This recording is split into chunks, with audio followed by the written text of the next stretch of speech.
Part 6 governor 152 में definition लिखा हुआ है। Article 152 definition.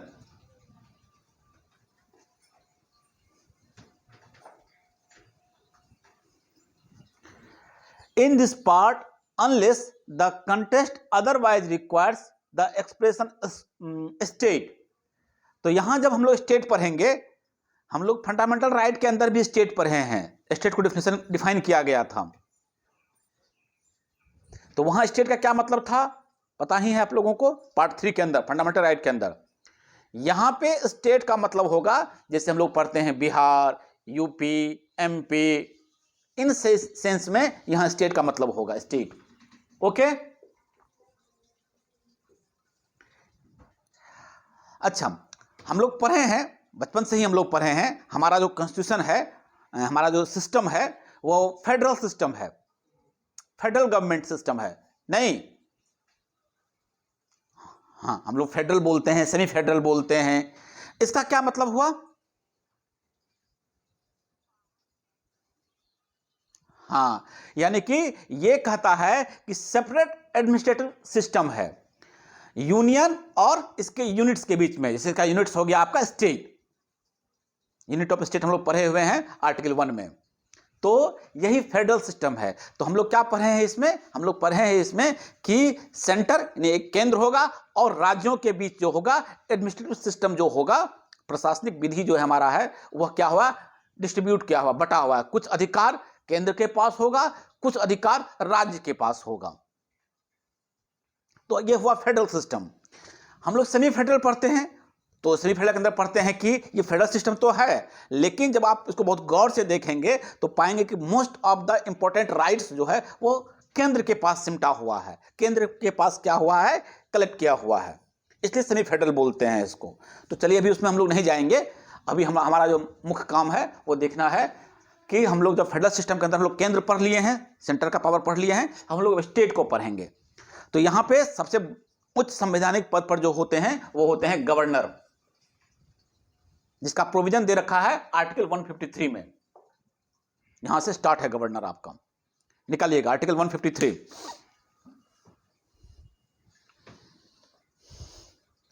Governor of state, there shall be governor for each state, यानी कि प्रत्येक राज्य में क्या होंगे?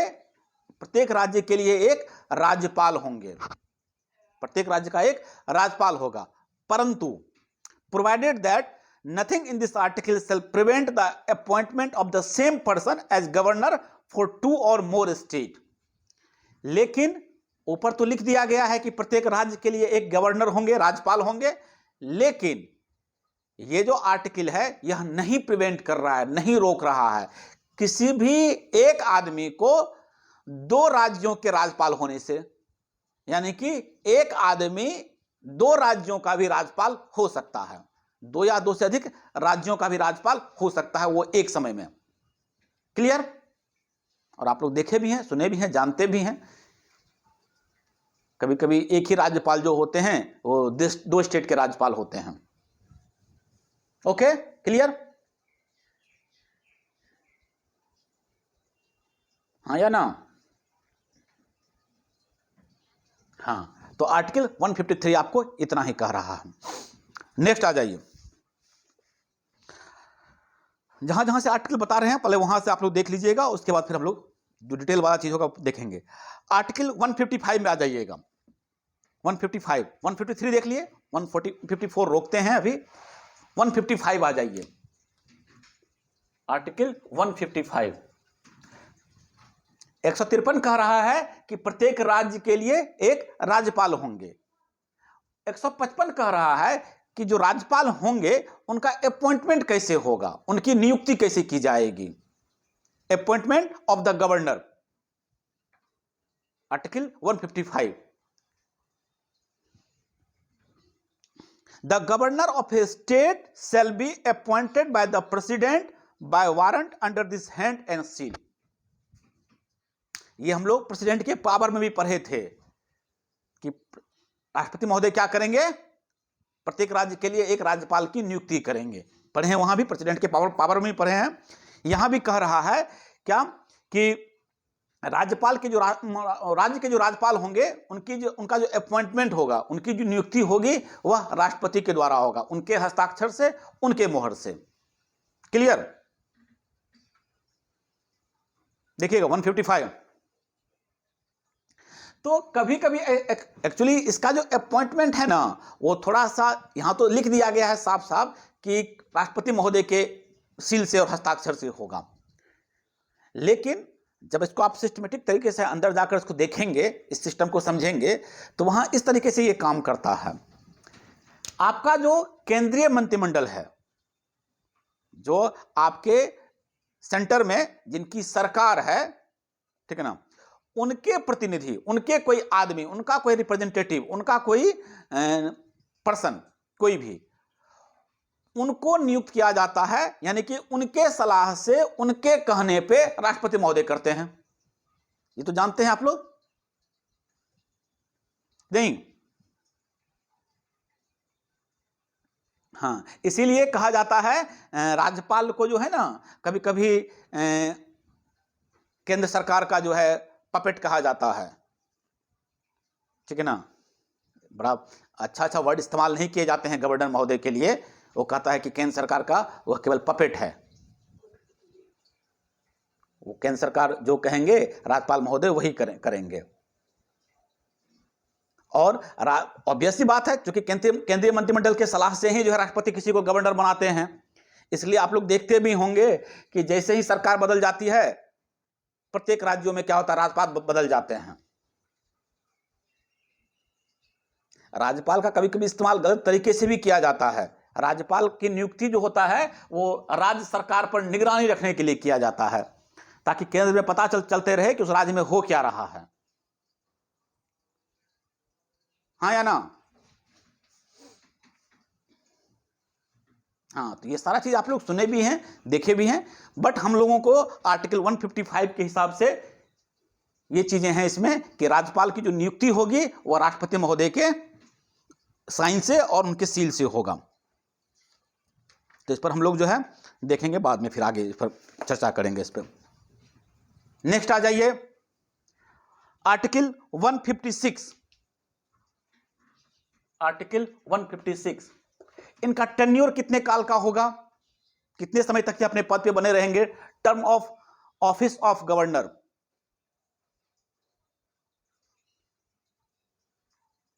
हाँ ठीक, वेरी गुड, पढ़ते हैं, सुनिएगा। The governor shall hold office during the pleasure of the president. सबसे पहला ये वर्ड जो लिखा गया है, प्लीजर ऑफ द प्रेसिडेंट, ये देखिएगा आप लोग।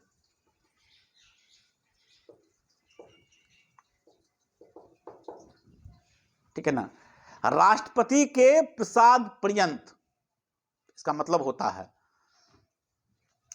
राज्यपाल राष्ट्रपति के प्रसाद पर्यंत पद धारण करेंगे। और राष्ट्रपति का प्रसाद पर्यंत मतलब जानते ही हैं, जस्ट उस पर हम लोग बात भी कर रहे थे हम लोग अभी, ठीक है ना। यानी कि राष्ट्रपति के प्लीजर पे वो डिपेंड करेगा, और राष्ट्रपति कब तक खुश रहेंगे वो बता ही दिए हैं आप लोगों को। ओके, क्लॉज 2 में देखिएगा क्या लिखा हुआ है। The governor may by writing under his hand address to the president resign his office. सबसे पहला तो क्लॉज 1 में कह रहा है कि राष्ट्रपति के प्रसाद पर्यंत ही वो अपने पद पर रहेंगे, क्लॉज 1। क्लॉज 2 कह रहा है कि कभी भी किसी भी समय राज्यपाल राष्ट्रपति को अपना त्याग पत्र दे सकते हैं। अगर उनको पद छोड़ना होगा तो क्या करेंगे, राष्ट्रपति को अपना त्याग पत्र दे देंगे। क्लॉज 3 कह रहा है, subject to the foregoing provision of this article, a governor shall hold office for a term of 5 years from the date on which he enters upon his office. कि ऊपर का जो लिखा हुआ चीज है, ठीक है ना, जो उपबंध है क्लॉज 1 में, क्लॉज 2 में, उसके अधीन रहते हुए, वो चीजें तो अप्लीकेबल हैं ही, उसके रहते हुए इन जनरल राष्ट्रपति जो है, राज्यपाल जो हैं, वह 5 वर्षों तक, 5 years तक अपने पद पर बने रहेंगे। यानी कि 5 साल केंद्र में किसी की सरकार रहती है, तो ऑब्वियस सी बात है कि 5 साल वो अपने पद पर बने रहेंगे। क्लियर?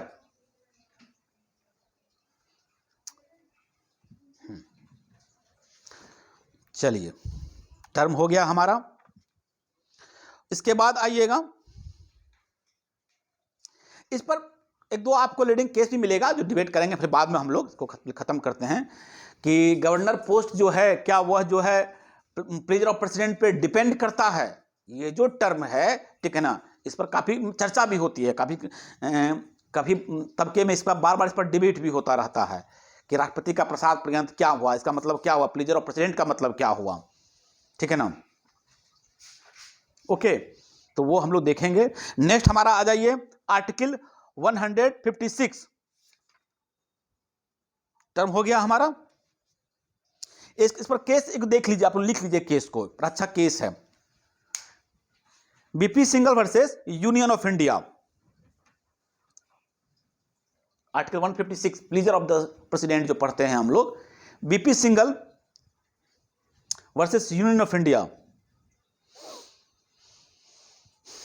2010 का केस है यह।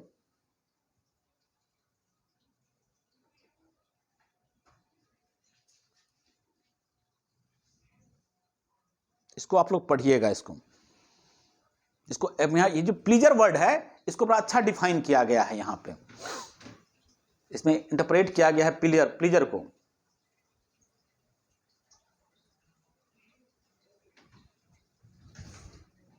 Okay,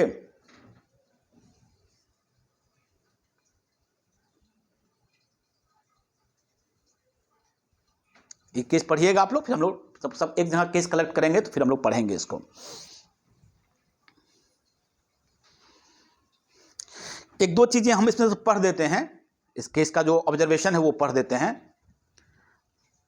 the governor holds office during the pleasure of the president, ठीक है ना, therefore the president can remove the governor from office at any time without assigning any reason and without giving any opportunity to show cause.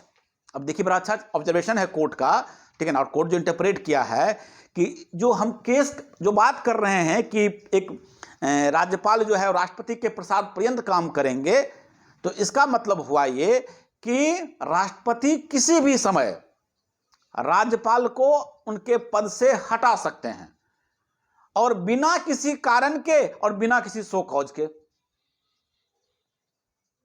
समझ रहे हैं बात को? केंद्र में सरकार कहेगी कि इस आदमी को राज्यपाल पद से हटाया जाए, वो आदमी अपने पद से हट जाएंगे। जो आपको बताए थे कि ये सिस्टम चलता है। तो प्रसाद पर्यंत का जो ऑब्जर्वेशन है वो यही है कि उनके प्लीजर से रहने का मतलब हुआ कि the president can remove the governor, president के पास पावर है कि वह गवर्नर को हटा सकता है from office at any time, किसी भी समय, विदाउट असाइनिंग एनी रीजन, बिना कोई कारण बताए हुए, and without giving any opportunity to show cause, पूछा भी नहीं जाएगा, वो राज्यपाल को यह अधिकार भी नहीं है कि वो पूछेगा हमको क्यों हटा रहे हैं। तो इसी तरीके से इसका दो बहुत अच्छा ऑब्जर्वेशन है, इस केस को पढ़िएगा आप लोग। Though no reason need be assigned for discontinuance of the pleasure resulting in removal, the power under Article 156 Clause 1 cannot be exercised in any arbitrary, उसके बाद लिखा है unreasonable manner. The power will have been exercised in rare and exceptional cases, circumstances for valid and compelling reasons. What would be compelling reasons would depend upon the facts and circumstances of each cases. पूरा observation है इसके बारे में, ठीक है ना। तो यही जो जितना चीज बता रहे थे वही ऑब्जर्वेशन है कि ठीक है कि बिना कारण के हटा सकते हैं, लेकिन थोड़ा सा ख्याल रखा जाए कि वो अनरीजनेबल ना हो वगैरह वगैरह, ठीक है। थोड़ा सा, लेकिन यह डिपेंड करेगा कि क्या किस सर्कमस्टांसेस में हटाया गया है, उसको वो डिपेंड करेगा फैक्ट्स एंड सर्कमस्टांसेस पे।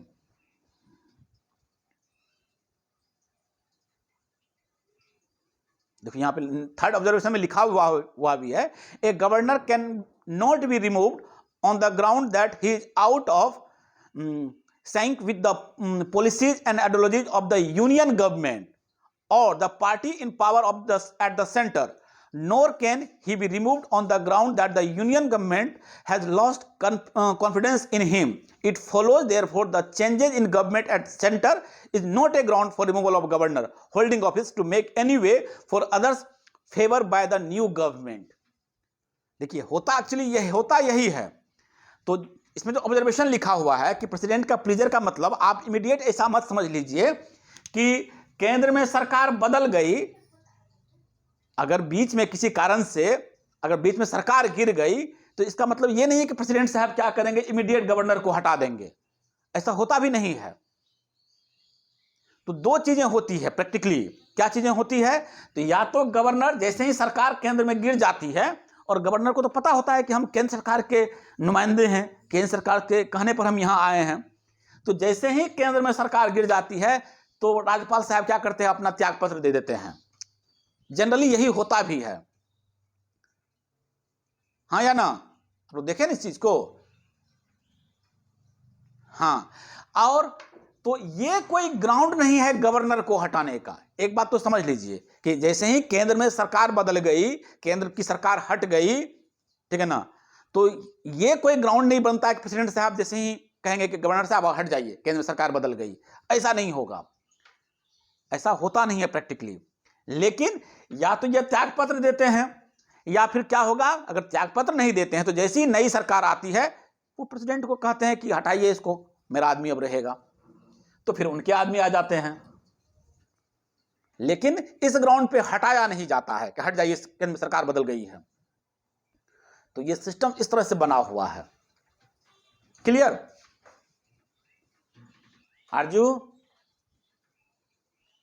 आनंद, निशा, चित्रांशी, सुप्रिया, अनुपमा, क्लियर? कोई दिक्कत इसमें?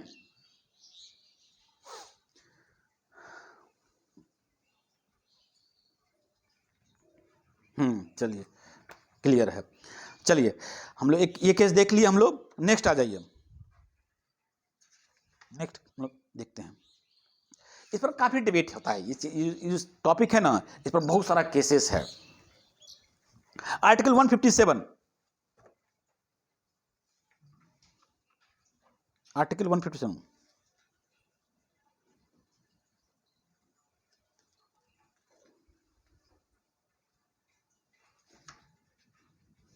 Qualification for appointment as governor.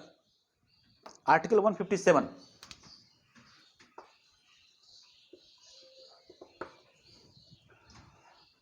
एक गवर्नर होने के लिए क्या क्वालिफिकेशन चाहिए?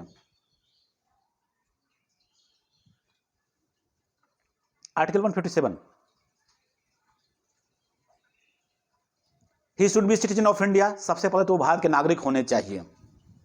He should be a citizen of India. दूसरा, he should have completed age of 35 years, 35 साल, 35 ईयर्स होने चाहिए। राष्ट्रपति होने के लिए कितना उम्र चाहिए?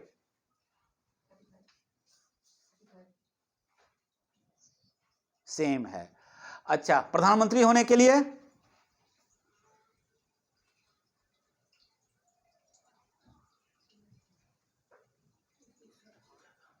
राहुल, नेहा, रुकिएगा आनंद, हाँ 35 चाहिए।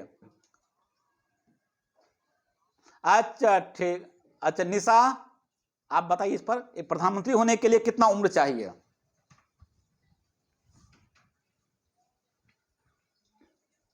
नेहा, अर्जू, चित्रांशी, अब आप ये जवाब नहीं दीजिएगा अगर आप लोग तो सबको फाइन करेंगे। नेहा बोल रही है 25 साल। निशा आपकी क्या राय है? 20, हाँ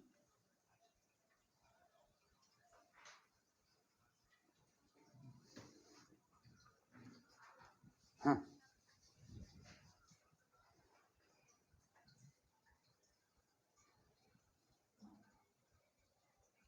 नहीं नहीं, बिल्कुल सही बोल रहे हैं, 25 ही चाहिए। राहुल कैसे बोल रहे हैं 35?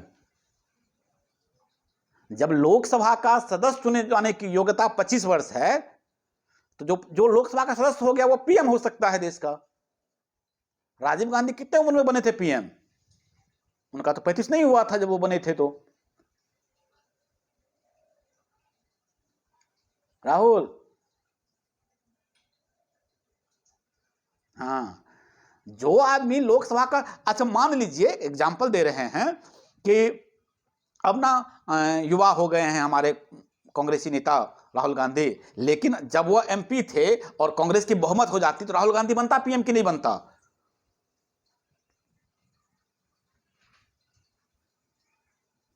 तो हाँ बिल्कुल बनता। राजीव गांधी भी जब 35 के नहीं थे तभी पीएम बने थे। तो पीएम होने के लिए एक बार क्वेश्चन पूछा भी गया था इस तरीके से, 25 ईयर्स ही है, 25 साल है, लोकसभा सदस्य चुने जाने की जितनी योग्यता है पीएम बनने की भी उतनी ही योग्यता है। और किसी ने एक एग्जाम्पल दे रहा था राज्यसभा का, कोई बोल रहे थे कि राज्यसभा में 30 साल चाहिए राज्यसभा का सदस्य होने के लिए। तो राज्यसभा के सदस्य होने के लिए 30 साल योग्यता चाहिए। ये कहीं मैटर नहीं करता है कि आप राज्यसभा के सदस्य हैं तो ही पीएम बनेंगे। पीएम तो आप 25 में भी बन सकते हैं, तो मिनिमम तो 25 है ना। अब 30 में ठीक है, राज्यसभा से चुन के आए हैं, जैसे कि आपके मनमोहन सिंह राज्यसभा के सदस्य थे, पीएम बने, तो ठीक है, राज्यसभा का सदस्य नहीं रहेगा तो पीएम नहीं होगा, उसके सदस्य होने के लिए 30 वर्ष चाहिए। लेकिन पीएम तो 25 वर्ष का आदमी भी पीएम हो सकता है देश का। ठीक है, चलिए, इसमें 35 ईयर्स है।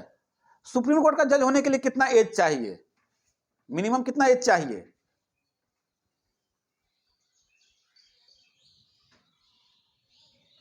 है कुछ आइडिया? सुप्रीम कोर्ट के जज होने के लिए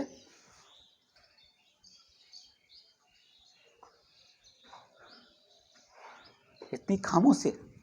65 ईयर्स तो रिटायरमेंट एज है, मिनिमम एज पूछे कितना?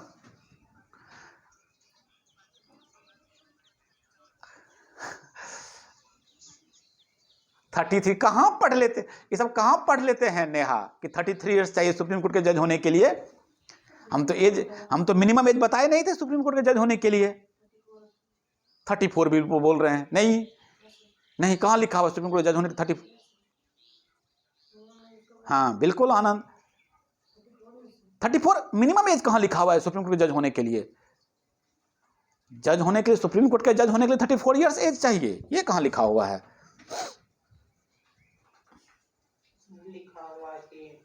वो तो लिखा के 65 साल तक अपने पद पर बने रहेंगे,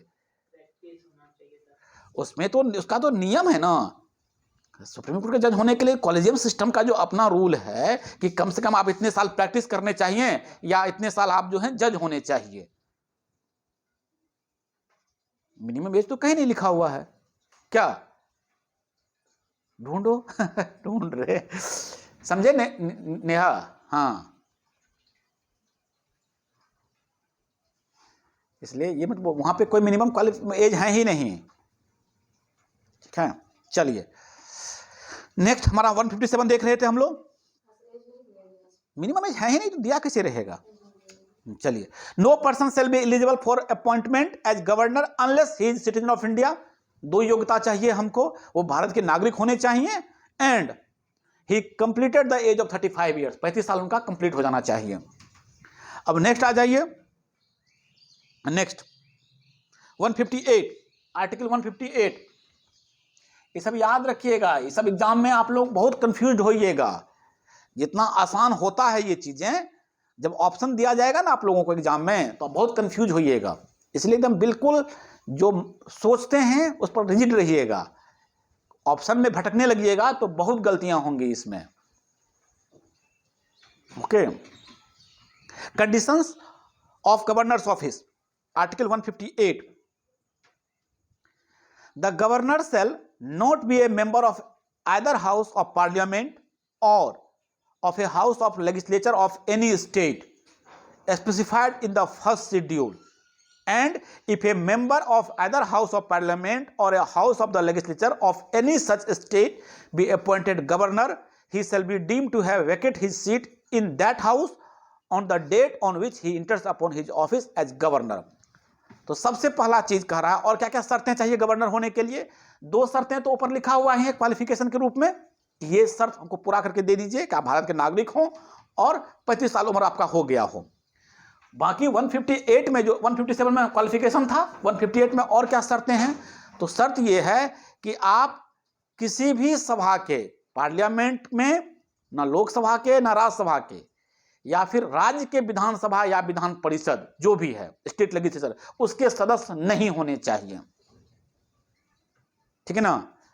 ना आप पार्लियामेंट के सदस्य हों और ना आप स्टेट लेजिस्लेचर के सदस्य हों। स्टेट लेजिस्लेचर में भी आपकी सदस्यता नहीं होनी चाहिए। और अगर ऐसा है तो जिस दिन आप ऑफिस में एंटर करेंगे, यानी जिस दिन आप ओथ लेंगे, उस दिन से वो सीट जहां के आप सदस्य हैं वह सीट खाली समझा जाएगा। क्लियर? अगर मान लीजिए एक एमपी को बना दिया गया गवर्नर, तो जहां से वो एमपी हैं, तो जिस दिन ये ओथ ले लेंगे गवर्नर का, उस दिन से वो एमपी वाला सीट जो है वो खाली समझा जाएगा। क्लियर? या अगर वो कहीं से एमएलए हैं, किसी एमएलए को गवर्नर बना दिया जा रहा है, तो जहां से वो एमएलए सीट से जीत कर आए हैं वो सीट खाली समझा जाएगा। पहला कंडीशन। हाँ, पूछिए, क्या है question?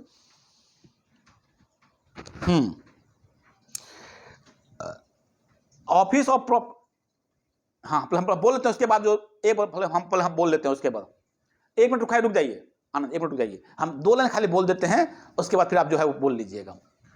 In generally office of profit का मतलब जो है इंटरप्रेट किया गया है सुप्रीम कोर्ट के द्वारा, बहुत लंबा है, उस पर हम 2 लाइन बोलते हैं।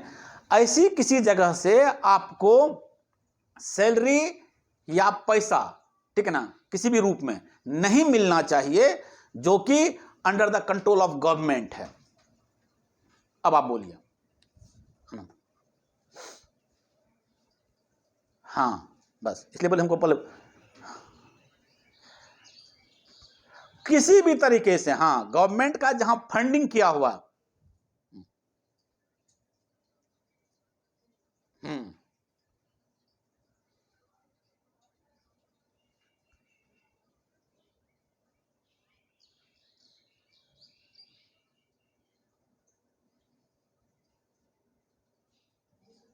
हाँ हाँ हाँ, आप लोग देखे भी होंगे, एक कोई वो थे, एक कहीं के वो नेशनल फिल्म डेवलपमेंट करके कोई एक संस्था, उसके सदस्य थे, उनको रिजाइन करना पड़ा था वहां से।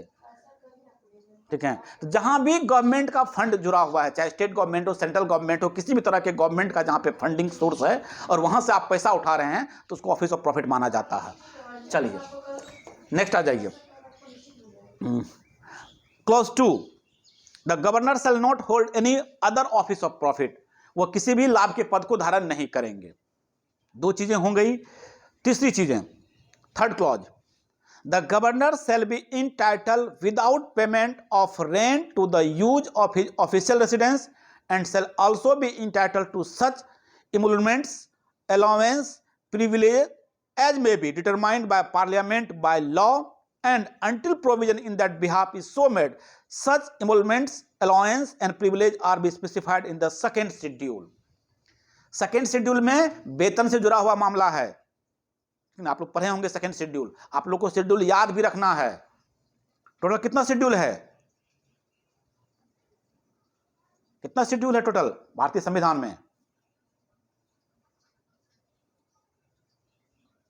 13 कौन? 13 नहीं है, हाँ 12, हाँ 12 अनुसूची है, 12 शेड्यूल है। और किस शेड्यूल में क्या है यह आप लोगों को याद रखना है। ओके, फर्स्ट शेड्यूल में क्या है वह याद रखना है। सेकेंड शेड्यूल में जो वेतन से जुड़ा हुआ चीज है वो लिखा हुआ है, राष्ट्रपति का वेतन कितना होगा, राज्यपाल का वेतन कितना होगा, किसको कहां से वेतन जाएगा, वेतन एवं भत्ते, ये सेकेंड शेड्यूल में है। तो यही यहां पे लिखा हुआ है कि पार्लियामेंट टाइम टू टाइम यह तय करेगी कि राज्यपाल को कितना वेतन जाएगा और उसको प्रिविलेज मिलेगा। तो प्रिविलेज में क्या क्या रहता है? रेंट नहीं लगना है घर का उसको, ठीक है, रेंट फ्री हाउस मिलेगा, ऑफिस मिलेगा, ठीक है ना, गाड़ी वगैरह सब तो वो सब हैं ही, जो सुविधा है वो हैं ही, या जो और कोई सुविधा देनी हो उनको तो वह पार्लियामेंट तय करेगा और सेकंड शेड्यूल के हिसाब से उनको वेतन एवं भत्ते तय होंगे। क्लियर? हाँ, नेक्स्ट आ जाइए clause 3A, where the same person is appointed as governor of 2 or more states, the emoluments and allowance payable to the governor shall be allocated among the states in such proportion as the president may by order determine। अगर एक आदमी 2 राज्यों का governor है, ठीक है, मान लीजिए एक आदमी बिहार का और झारखंड का, 2 जगह का गवर्नर है, तो यह नहीं है कि सारा का सारा पैसा जो है ना बिहार स्टेट का चला जाएगा, यहां से प्रोपोर्शन में रहेगा, ठीक है ना, कि कुछ मतलब अनुपात में यहां से भी पैसा जाएगा इसको और झारखंड से भी पैसा जाएगा, सैलरी उतना ही मिलेगा, ठीक है ना, लेकिन बंटवारा प्रोपोर्शन अनुपात में किया जाएगा और ये प्रेसिडेंट साहब तय करेंगे कि किस जगह से कितना अनुपात रहेगा। क्लियर?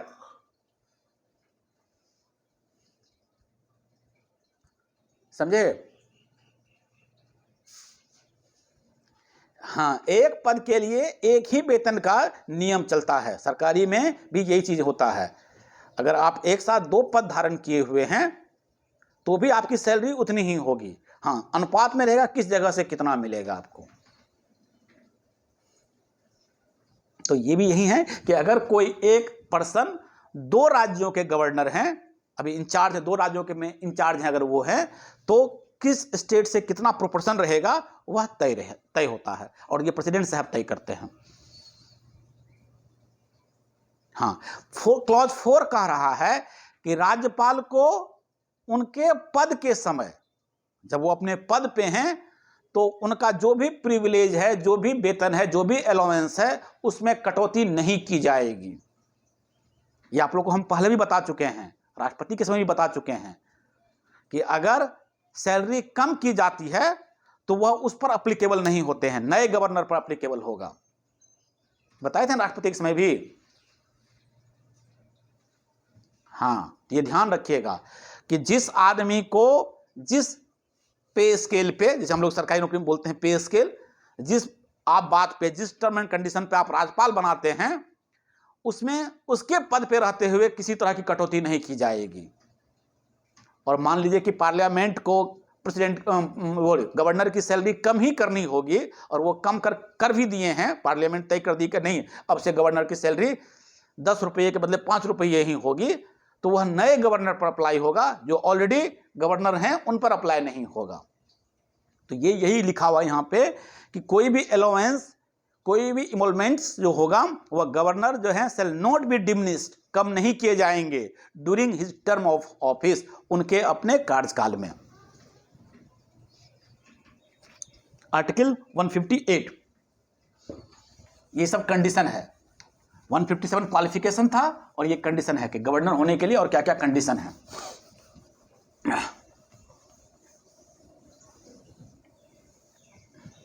नेक्स्ट 159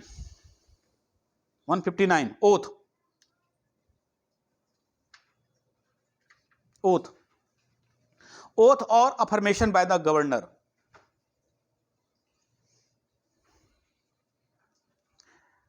ओथ का अपना भी आप लोग देखें वहां पे, वो भी लिखा हुआ है, पीछे भी शेड्यूल में है लिखा हुआ।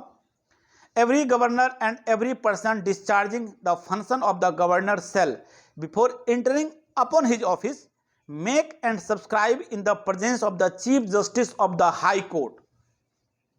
ये आप लोग याद रखिएगा कि गवर्नर साहब जो ओथ लेंगे वह chief justice of high court, जिस भी स्टेट के वो गवर्नर रहेंगे, गवर्नर नियुक्त होने वाले होंगे, उस स्टेट के का जो हाई कोर्ट होगा, उसका जो चीफ जस्टिस होगा, उनके सामने ओथ लेंगे।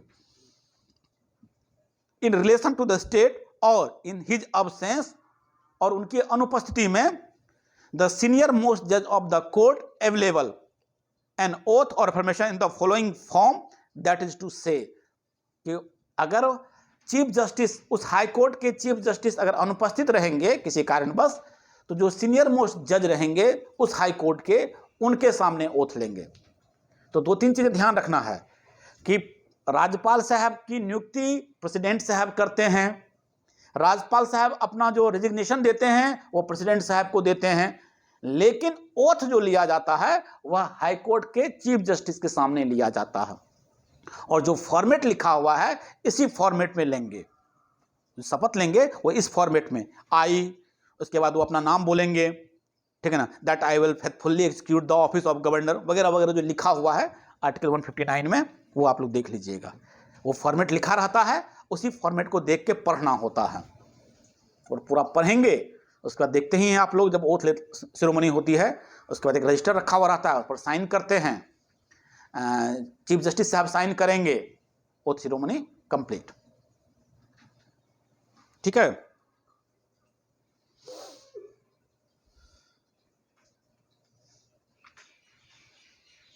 चलिए नेक्स्ट